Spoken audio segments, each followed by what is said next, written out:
So there was a deli in New York called Lindy's, where the comedians went after their shows, and every night the same argument, whose career would last.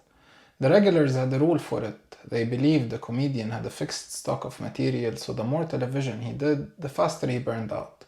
You do a weekly show and you're finished within a season. A writer wrote it up in 1964 and named it Lindy's Law, after the deli. Here's the fun part. The rule was backwards.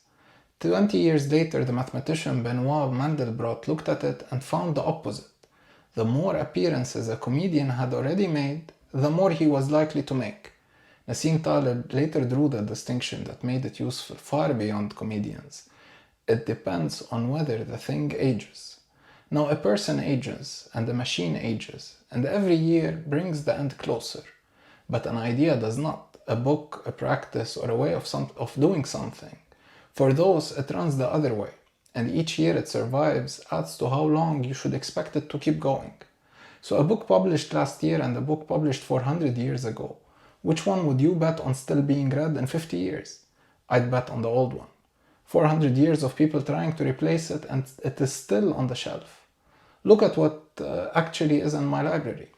The Ringelmann Effect on Team Size, it's published in 1913. Conway's Law on Organization Charts, 1968. The Jevons Paradox on Efficiency, 1865. And Hammurabi's Building Code, written about 3,800 years ago.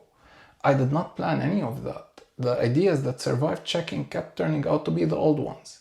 Now, one thing age does not tell you, whether the old thing is any good.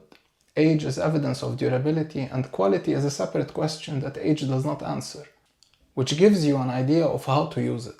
Your finance process runs on double entry bookkeeping, a 500 years old practice, and on whatever accounting software you signed up for last year. One of those will definitely still be here in 10 years. The other might get acquired or shut down or triple its price, and the process you built around it goes with it. So when you replace something old with something new, ask how much of what you build on top will still be standing in 5 years. Said plainly, this is an argument rather than a measured law, and old things do die when the world genuinely changes. But the old system has already shown it can last. The new one has that still to prove.